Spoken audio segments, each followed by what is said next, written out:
This is English shorthand dictation number 103 and the dictation speed is 140 words per minute. Ready? Start. According to an ancient Sanskrit saying, woman is the home and the home is the basis of society. It is as we build our homes that we can build our country. If the home is inadequate, either in material goods and necessities or in the sort of friendly and loving atmosphere that every child needs to grow and develop, then that country cannot have harmony. A country which does not have harmony cannot grow in any direction at all. That is why women's education is more important than the education of boys and men. We have neglected women education. When I was a child, the story of early days of women's education in England was very current. Everybody remembered what had happened in the early days. I remember what used to happen here. I still remember the days when living in Old Delhi, even as a small child of 7 or 8, I had to go out in a palanquin if I left the house. We just did not walk. Girls did not walk in the streets. This was in a family or community which did not observe parda of any kind at all. In fact, all our social functions were mixed functions, but this was the atmosphere of the city and of the country. Now we have got education and there is a debate all over the country whether this education is adequate to the needs of society or the needs of our young people. I am one of those who always believe that education needs a thorough overhauling. But at the same time, I think that everything in our education is not bad and that even the present education has produced very fine men and women, especially scientists and experts in different fields who are in great demand all over the world and even in the most affluent countries. Many of our young people leave us and go abroad because they get higher salaries and better conditions of work. But it is not a one-sided business because there are many who are persuaded and cajoled to go even when they are reluctant. We know of first-class students, especially in medicine or nuclear energy, where they are approached long before they have passed out and offered all kinds of inducements to go out. Now that shows that people do consider that they have a standard of knowledge and capability which will be useful anywhere in the world. That is why I say that there is something worthwhile. It also shows that our own ancient philosophy has taught us that nothing in life is entirely bad or entirely good. Everything is somewhat of a mixture and it depends on us and our capability how we can extract the good, how we can make use of what is around us. There are people who, through observation, can learn from anything that is around them. There are others who can be surrounded by the most fascinating people, the most wonderful books and other things, and who yet remain quite closed in and they are unable to take anything from this wealth around them. Our country is a very rich country. It is rich in culture. It is rich in many old traditions and even modern traditions.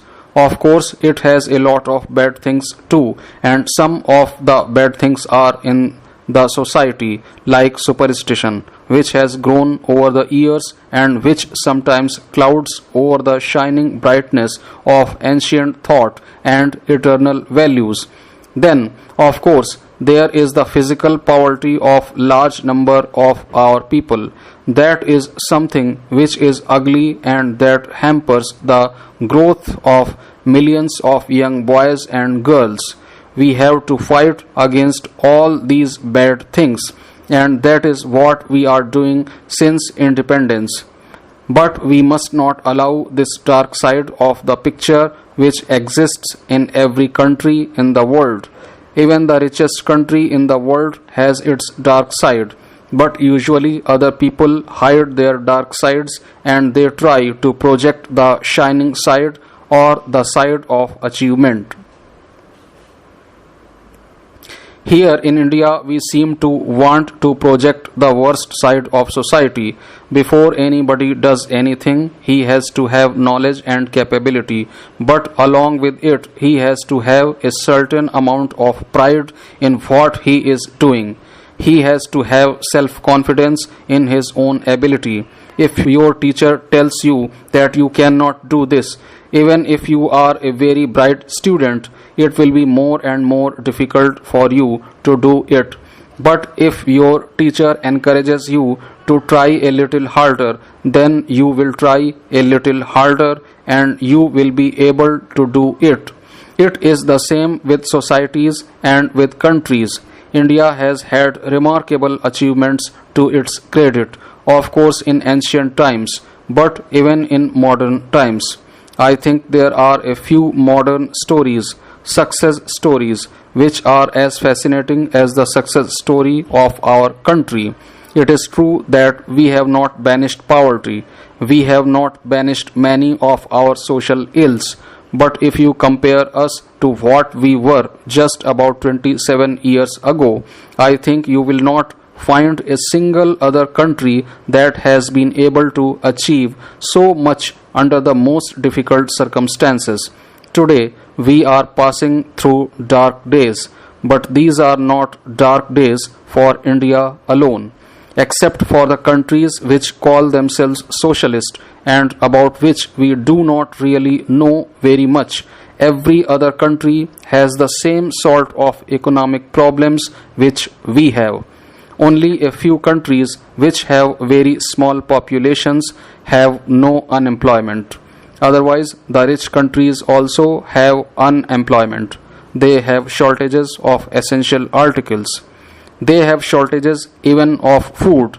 I do not know how many of you know that the countries of Western Europe and Japan import 41% of their food requirements, whereas India imports just under 2%. Yet somehow we ourselves project an image that India is out with the begging bowl. Naturally, when we ourselves say it, other people will say it louder and stronger. It is true that our 2% is pretty big because we are a very big country and we have a far bigger population than almost any country in the world, with the exception of China.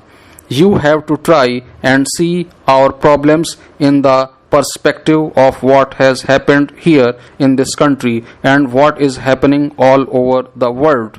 There is today great admiration for certain things that have happened in other countries where the society is quite differently formed, where no dissent is allowed.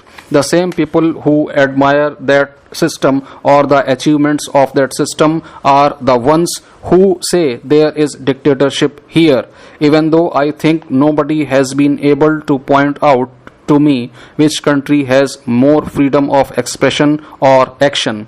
So, something is said and a lot of people, without thinking, keep on repeating it with additions until an entirely distorted picture of the country and of our people is presented.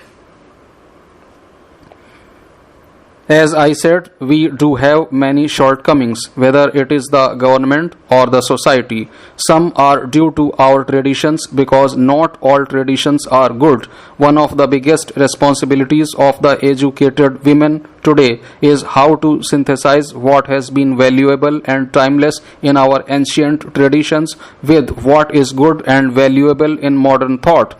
All that is modern is not good, just as all that is old is neither all good nor all bad. We have to decide, not once and for all, but almost every week, every month, what is coming out that is good and useful to our country and what of the old we can keep and enshrine in our society.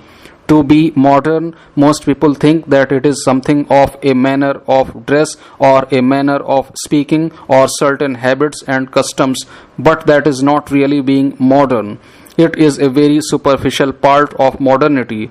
When you lead a particular kind of life, your clothes, your everything has to fit into that life if you are to be efficient. That is why gradually clothes and other things have changed in some countries because of the changes in the lifestyle.